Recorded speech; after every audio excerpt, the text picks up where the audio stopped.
നമസ്കാരം. ഞാൻ കാവാല ശശികുമാർ. അല്ല, ഒരു സംശയം. ഒരു സർക്കാർ ഒരു ബജറ്റ് അവതരിപ്പിച്ചാൽ ആ ബജറ്റിനെ പൂർണ്ണമായിട്ടും എതിർക്കണമെന്ന് നിർബന്ധമുണ്ടോ? അങ്ങനെയില്ലല്ലോ.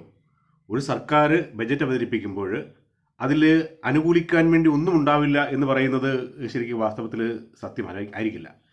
ഒരു സർക്കാരിന് അതിൻ്റെ വാർഷിക ആസൂത്രണ പരിപാടിയാണ് ബജറ്റ് എന്ന് പറയുന്നത്.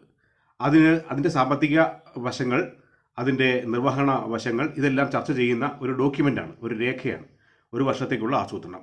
അപ്പോൾ അതിനകത്ത് എല്ലാ കാര്യങ്ങളും എതിർക്കാൻ വേണ്ടി മാത്രമുള്ളതായിരിക്കും എന്ന് പറയാനാവില്ലല്ലോ. പക്ഷേ എതിർക്കേണ്ടതുണ്ടെങ്കിൽ അതിനെ എതിർക്കണം. അതുകൊണ്ടാണത് നിയമസഭയിൽ അവതരിപ്പിച്ച് ചർച്ച ചെയ്ത് അതിൽ ഭേദഗതി വരുത്തണമെങ്കിൽ ഭേദഗതി വരുത്തിയൊക്കെയാണ് പലപ്പോഴും ബജറ്റുകൾ പാസ്സാക്കുന്നത്. അത് ബജറ്റ് അവതരിപ്പിച്ചു കഴിഞ്ഞാൽ അതിന് ചർച്ച നടത്തിയിട്ട് അതിൽ ഭേദഗതി ഉണ്ടെങ്കിൽ ഭേദഗതി വരുത്തുക. ആ ഭേദഗതിക്ക് ശേഷം അവസാനമാണ് അത് പാസ്സാക്കിയെടുക്കുന്നതും നടപ്പിലാക്കുന്നത്. അതാണ് ബജറ്റിൻ്റെ സ്വഭാവം. അപ്പോൾ ഞാൻ നേരത്തെ പറഞ്ഞതുപോലെ ബജറ്റ് എന്ന് പറയുന്നത് ഒരു വ്യക്തികൾക്ക് ബജറ്റുണ്ട്, കുടുംബത്തിന് ബജറ്റുണ്ട്, സ്ഥാപനങ്ങൾക്ക് ബജറ്റുണ്ട്, അതുപോലെ തന്നെ സ്റ്റേറ്റിന് ബജറ്റുണ്ട്. ഇതുപോലെ തന്നെ കേന്ദ്ര സർക്കാരിനും ബജറ്റുകളുണ്ട്. ബജറ്റ് എന്ന് പറയുന്നത് നേരത്തെ പറഞ്ഞ കാര്യനിർവഹണത്തിന് വേണ്ടിയുള്ള ആസൂത്രണം, അതിനുവേണ്ടിയുള്ള സാമ്പത്തിക സ്രോതസ്സ് കണ്ടുപിടിക്കൽ, അത് ചെലവഴിക്കുന്ന രീതി എങ്ങനെ ആയിരിക്കണം എന്നുള്ളത് ബഹുജനങ്ങളുടെ, സാമാന്യ ജനങ്ങളുടെ അംഗീകാരം നേടുന്ന സംവിധാനമാണ് വാസ്തവത്തിൽ ബജറ്റ് എന്ന് പറയുന്നത്. അല്ലാതെ ഒരു ധനകാര്യമന്ത്രി അല്ലെങ്കിൽ ഒരു മുഖ്യമന്ത്രി, ഒരു സർക്കാർ അല്ലെങ്കിൽ ഒരു മുന്നണി നിയമസഭയിലോ പാർലമെൻറ്റിലോ അവതരിപ്പിച്ച് പാസ്സാക്കി കൊണ്ടുപോകുക എന്നുള്ളതല്ല.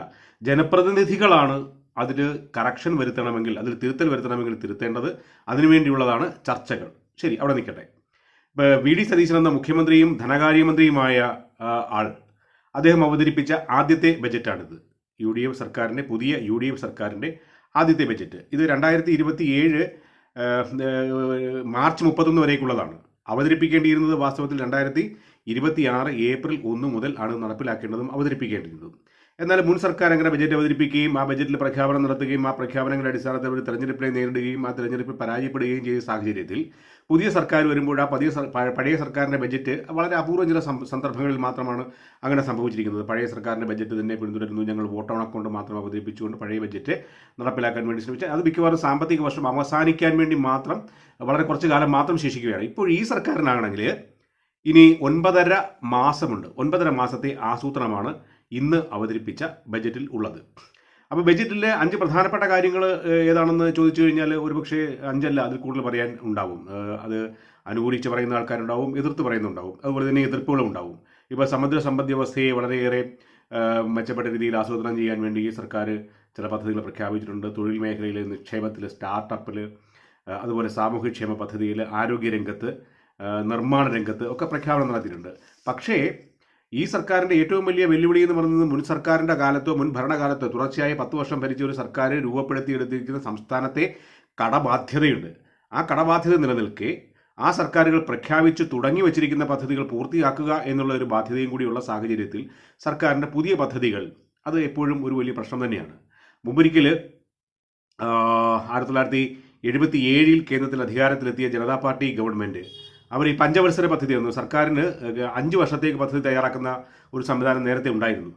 അതാണ് നമ്മുടെ ആസൂത്രണ കമ്മീഷൻ്റെ ജോലി. അങ്ങനെയായിരുന്നു. ആ 5 വർഷ പദ്ധതികളിൽ പലപ്പോഴും 5 വർഷം ഓരോ പദ്ധതി അവതരിപ്പിക്കും, അടുത്ത 5 വർഷം പുതിയ പദ്ധതി അവതരിപ്പിക്കും.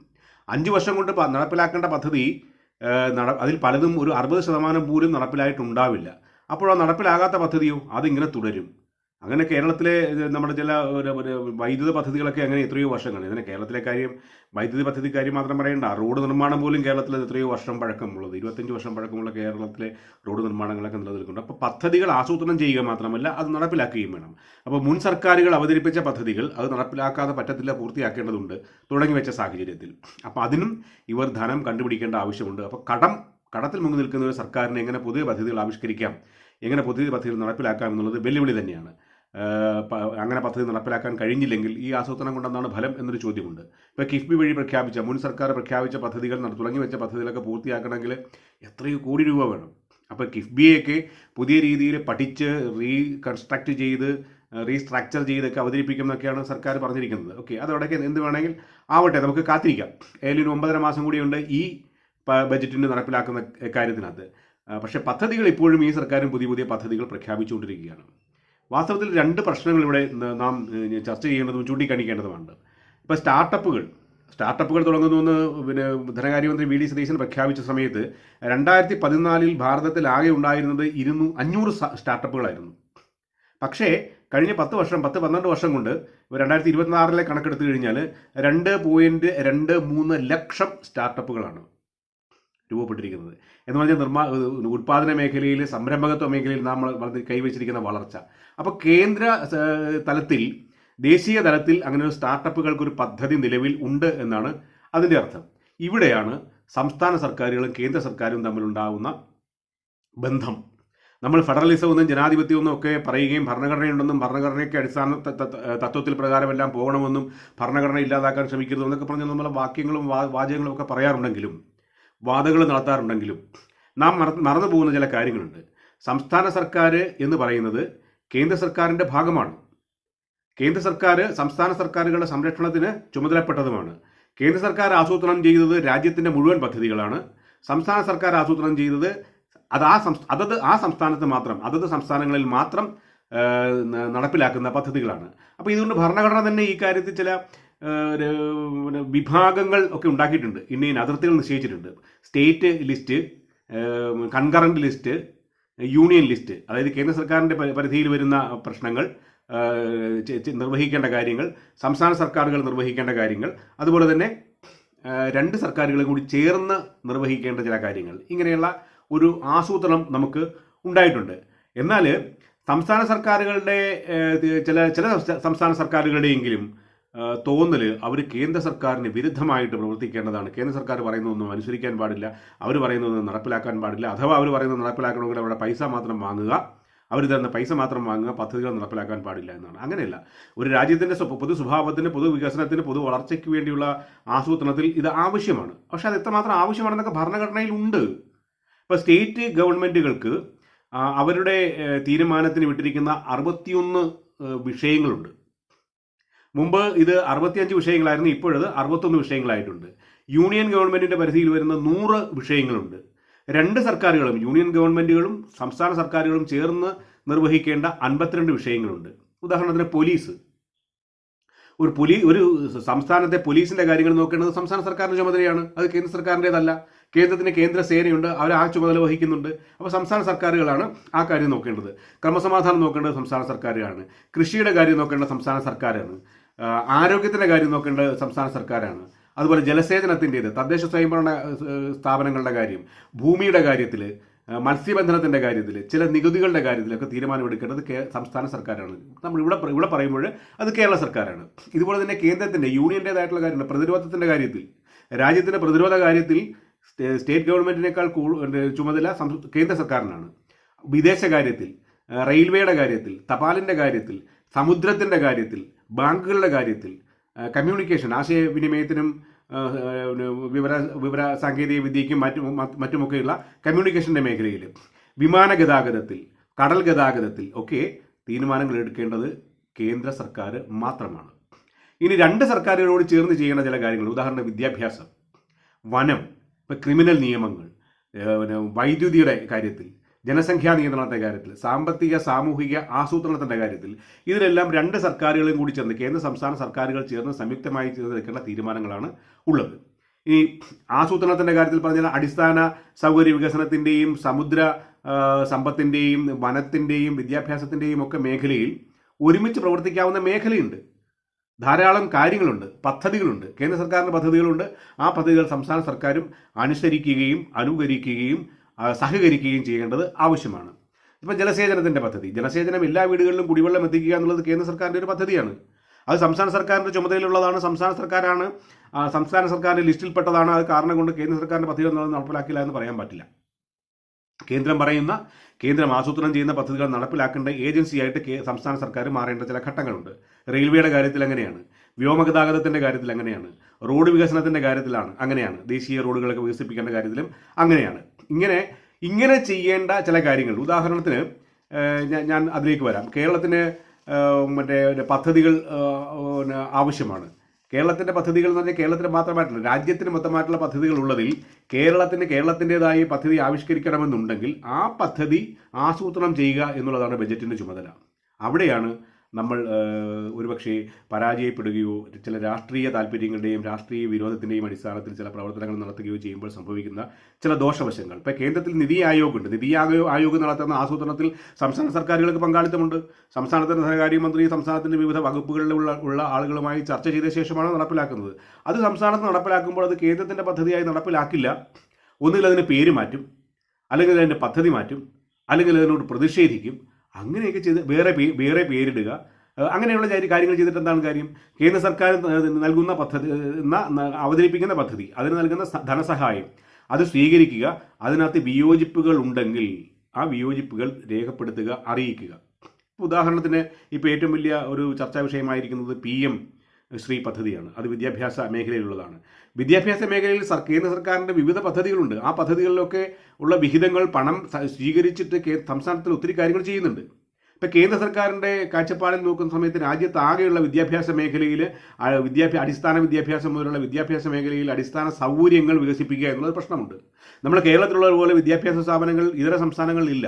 അതുകൊണ്ട് അവർ ബിൽഡിംഗ് നിർമ്മാണത്തിന് വേണ്ടിയിട്ട്, കെട്ടിട നിർമ്മാണത്തിന് വേണ്ടിയിട്ട് പൈസ കൊടുക്കുന്നുണ്ട്. എന്നാൽ ഇവിടെ ആവശ്യത്തിന് കെട്ടിടങ്ങളുണ്ട്. അതുകൊണ്ട് ഞങ്ങൾക്ക് ആ പൈസ മറ്റാവശ്യത്തിന് വേണ്ടി വിനിയോഗിക്കാവുന്നൊരു പദ്ധതി അവതരിപ്പിക്കാനൊന്നും അവർക്ക് കഴിയുന്നില്ല. പകരം ആ പൈസ വാങ്ങുന്നുണ്ട്. ഇപ്പം കേരളത്തിലെ വിവിധ സ്കൂളുകൾ, സർക്കാർ സ്കൂളുകളിൽ നടത്തിയിരിക്കുന്ന നിർമ്മാണങ്ങൾ, ആ നിർമ്മാണങ്ങളെക്കുറിച്ച് ഒരു കൃത്യമായ ഓഡിറ്റിംഗ് നടത്തിയാൽ നമ്മൾ ഈ PM ശ്രീയുടെ കാര്യത്തിലേക്ക് കാണിക്കുന്ന കടുംപിടുത്തങ്ങളില്ലേ, കാവ്യവൽക്കരണമാണ്, പ്രധാനമന്ത്രിയുടെ പേരെഴുതി വെക്കേണ്ടതാണെന്നൊക്കെ പറഞ്ഞ ദുർബലമായ വാദങ്ങൾ, ആ വാദങ്ങളിലേക്ക് അടിസ്ഥാനം പൊളിയുന്ന കാര്യമാണ്. പല സ്കൂളുകൾക്കും ആവശ്യത്തിലേറെ കെട്ടിടങ്ങൾ ഉണ്ടായിട്ടും ഈ കെട്ടിട നിർമ്മാണത്തിന് വേണ്ടി കൊടുത്തിരിക്കുന്ന ഫണ്ട് ഞങ്ങൾക്ക് വേണ്ട, പകരം ഞങ്ങൾ വേറൊരു ആവശ്യത്തിന് വേണ്ടി വിനിയോഗിക്കാൻ ഞങ്ങളെ അനുവദിക്കണമെന്ന് ഏതെങ്കിലും ഘട്ടത്തിൽ സംസ്ഥാന സർക്കാർ ആവശ്യപ്പെട്ടിട്ടുണ്ടോ? അങ്ങനെ ചെയ്തിട്ടില്ല. പകരം കിട്ടാവുന്ന പൈസ മുഴുവൻ വാങ്ങിച്ചിട്ടുണ്ട്. എത്രയോ സ്ഥലങ്ങളിൽ നല്ലപോലെ പ്രവർത്തിക്കാമായിരുന്ന, നല്ലപോലെ നിർമ്മിച്ചിരിക്കുന്ന കെട്ടിടങ്ങൾ തല്ലി പൊളിച്ചിട്ട് പുതിയ കെട്ടിടങ്ങൾ ഉണ്ടാക്കിയിട്ടുണ്ട്. ഓരോ ഉദാഹരണങ്ങൾ പറയുന്നില്ലെങ്കിലും അധ്യാപകർക്ക് വേണ്ടിയിട്ട്, പ്രധാന അധ്യാപകന് വേണ്ടിയിട്ടുള്ള മുറി നിർമ്മാണത്തിന് വേണ്ടിയിട്ട് ലക്ഷങ്ങൾ, കോടികൾ ഒക്കെ ചിലവഴിച്ച സംസ്ഥാനത്തെ ചില സംഭവങ്ങളുണ്ട്. ആ കാര്യത്തിലേക്ക് ഒരു അന്വേഷണമൊക്കെ നടക്കുകയാണെങ്കിൽ നമ്മൾ ഈ പറയുന്ന ആസൂത്രണത്തിനകത്തെ കൃത്രിമമൊക്കെ നമുക്ക് ബോധ്യപ്പെടുന്ന കാരണം. കേരളത്തിൻ്റെ പദ്ധതി വേണം. ഇപ്പോൾ മുഖ്യമന്ത്രി VD സതീശൻ, ധനകാര്യമന്ത്രി, അദ്ദേഹത്തിന് സങ്കല്പങ്ങളുണ്ട്. ആ സങ്കല്പങ്ങൾ അവതരിപ്പിച്ചിട്ട് ആസൂത്രണം നടത്തുന്നെങ്കിലും അത് നടത്താൻ പറ്റാത്ത ഒരു സാഹചര്യം രൂപപ്പെടുകയാണെന്ന് പറഞ്ഞിട്ട് എന്താ കാര്യം? കേരളത്തിന് വേണ്ടി ആയിരിക്കണം പദ്ധതി, കേരളത്തിൻ്റെ വികസനത്തിന് വേണ്ടി ആയിരിക്കണം പദ്ധതി, രാജ്യം വികസിക്കാൻ വേണ്ടി നടത്തുന്ന ആസൂത്രണത്തിൻ്റെ ഭാഗമായിരിക്കണം കേരളത്തിൻ്റെ പദ്ധതി. അല്ലാതെ മലബാറിന് പ്രത്യേക പദ്ധതി, ചില പ്രത്യേക പരിഗണനകളുടെ പേരിൽ, ശബരിമലയ്ക്ക് പ്രത്യേക സഹായവും, കടൽത്തീരത്തിന് പ്രത്യേക കാര്യപരിപാടികൾ, ഇതൊക്കെ ആരെ പ്രീതിപ്പെടുത്താൻ വേണ്ടിയാണ്? തെരഞ്ഞെടുപ്പിന് ശേഷം രാഷ്ട്രീയം മാറ്റിവെച്ചിട്ട് സംസ്ഥാനത്തിൻ്റെ വികസനം എന്നുള്ള കാഴ്ചപ്പാട് അവതരിപ്പിക്കാൻ കഴിഞ്ഞില്ലെങ്കിൽ പിന്നെ എന്ത് ബഡ്ജറ്റ്? ആ ബഡ്ജറ്റ് കൊണ്ട് എന്താ ഫലം? 5 വർഷം എന്ത് കാണിച്ചാലും അധികാരത്തിലിരിക്കാമെന്നിരിക്കെ കാണിച്ചിട്ട് കാര്യമൊന്നുമില്ല. അങ്ങനെയാണെങ്കിൽ കഴിഞ്ഞ 30 ദിവസത്തിനിടയിൽ ചെയ്തു കൂട്ടിയ കാര്യങ്ങൾ പലതും വിമർശനങ്ങൾക്കും വിവാദങ്ങൾക്കും കാരണമായിട്ടുണ്ട്. എന്നിട്ട് ഇനി സർക്കാർ തുടരുന്നില്ല, ഒന്നും സംഭവിക്കില്ല. കാര്യം ചില വിശദീകരണങ്ങളും ചില വർത്തമാനങ്ങളും മാത്രം കൊണ്ട് തീർക്കും. മറിച്ച് 2 മെഡിക്കൽ കോളേജുകൾ സംസ്ഥാനത്ത് തുടരുന്നു എന്ന് പറയുന്ന സർക്കാർ, കേന്ദ്ര സർക്കാർ അനുവദിക്കാമെന്ന് പറഞ്ഞിരിക്കുന്ന all India medical science institute, അതിന് സ്ഥലം കൊടുത്തിട്ടില്ല. ആ സ്ഥലം ഇന്ന സ്ഥലത്ത് കൊടുക്കുമെന്ന് ഈ ബജറ്റ് പ്രഖ്യാപിക്കാൻ എന്തുകൊണ്ട് കഴിഞ്ഞില്ല? എന്തുകൊണ്ട് ആയുഷ്മാൻ പദ്ധതി എന്ന് പറയുന്ന കേരളത്തിലെ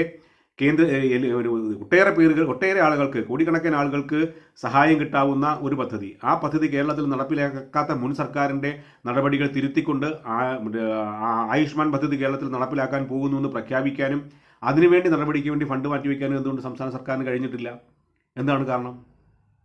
ആരോടാണ് പറയേണ്ടത്? അതിന് പകരം ഉമ്മൻചാണ്ടിയുടെ പേരിൽ പുതിയൊരു പദ്ധതി, നേരത്തെ ഉണ്ടായിരുന്ന UDF ഗവൺമെൻറ് കാലത്ത് കാരുണ്യ എന്ന് പറഞ്ഞ് ലോട്ടറിയുടെ പേരിലൊരു പദ്ധതി ഉണ്ടായിരുന്നു. ആ പദ്ധതി മറ്റേ സർക്കാർ വന്നപ്പോഴേക്കും, പിണറായി വിജയൻ സർക്കാർ വന്നപ്പോൾ ഇല്ലാതാക്കി കളഞ്ഞു. അപ്പോൾ ഇങ്ങനെ അങ്ങോട്ടും ഇങ്ങോട്ടും മത്സരിക്കുകയും രാഷ്ട്രീയം കളിക്കുന്നതിന് പകരം, രാഷ്ട്രീയ പാർട്ടികളുടെ ചാഞ്ചാട്ടങ്ങൾക്കും അവരുടെ പാർട്ടികൾക്കും അനുസരിച്ച് തുള്ളുന്നതിന് പകരം ശക്തമായ തീരുമാനങ്ങൾ എടുക്കുവാനായിട്ട് കഴിയണം. അത് കഴിയുന്നുണ്ടോ എന്നുള്ളതാണ് ചോദ്യം. ഒരു മുഖ്യമന്ത്രി പറയുന്നു സംസ്ഥാനത്ത് PM ശ്രീ പദ്ധതി നടപ്പിലാക്കും, കേന്ദ്രത്തിൻ്റെ പദ്ധതി നടപ്പിലാക്കും, അതിനകത്ത് എന്തെങ്കിലും പോരായ്മകളുണ്ടെങ്കിൽ ആ പോരായ്മകൾ തിരുത്തുവാൻ വേണ്ടിയുള്ള സംവിധാനം ഉണ്ടാക്കുമെന്ന് പറയുമ്പോൾ ഈ സംസ്ഥാന സർക്കാരിലെ മുഖ്യമന്ത്രിയെ പോലും നിയോഗിക്കുകയും കുടിയിരുത്തുകയും ഒക്കെ ചെയ്ത ആളുകൾ എന്ന് പറയുന്ന ദേശീയ നേതാക്കന്മാർ പറയുന്നു കാവ്യവൽക്കരണം നടപ്പിലാക്കി. എന്ത് പേര്? ഒരു പേരിട്ടിരിക്കുകയാണ് കാവ്യവൽക്കരണം. എത്ര കാലമായി ഇവരിത് പറയാൻ തുടങ്ങിയിട്ട്? 1996 തെരഞ്ഞെടുപ്പ് കാലം മുതൽ പറഞ്ഞുകൊണ്ടിരുന്നതാണിത്. കാവ്യവൽക്കരണം വരും BJP ഗവൺമെൻറ് വന്നാൽ എന്ന്. 2004 ഈ സർക്കാർ ഇറങ്ങി പോകുമ്പോൾ വാജ്പേയി ഗവൺമെൻറ്റിൻ്റെ കാലത്ത് ആ ഗവൺമെൻറ് ഇറങ്ങി പോകുമ്പോഴും ഈ കാര്യങ്ങൾ തന്നെയാണ് പറഞ്ഞുകൊണ്ടിരുന്നത്. ഇപ്പോൾ 2026 പറഞ്ഞുകൊണ്ടിരിക്കുന്നതും കാവ്യവൽക്കരണമാണ്. എന്താണെന്ന്, എന്തടിസ്ഥാനത്തിലാണ്, എന്തിനു വേണ്ടിയാണിത്?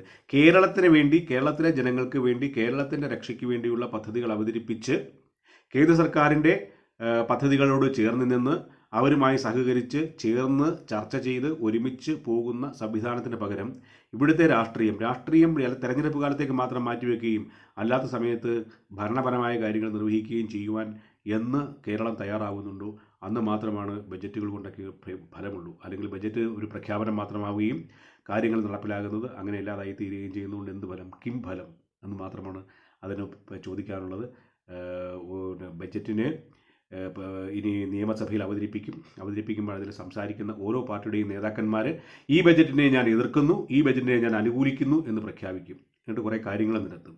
അവസാനം സംസ്ഥാന സർക്കാർ ഒരുപക്ഷെ ഭരണകക്ഷിയിലുള്ള ആൾക്കാരെങ്കിലും ചൂണ്ടിക്കാണിച്ചിരിക്കുന്ന ചില മാറ്റങ്ങൾ മാത്രം വരുത്തിക്കൊണ്ട് ഈ ബജറ്റ് അംഗീകരിപ്പിക്കും. ബജറ്റിന് അതിൻ്റേതായ വിശുദ്ധിയുണ്ട്, അതിൻ്റേതായ വിലയുണ്ട്. അതവിടെ നിൽക്കുമ്പോഴും അത് നടപ്പിലാക്കുകയും അവതരിപ്പിക്കുകയും ചെയ്യുന്ന ആൾക്കാരുടെ ആത്മാർത്ഥത അതൊരു വലിയ പ്രശ്നം തന്നെയാണ്.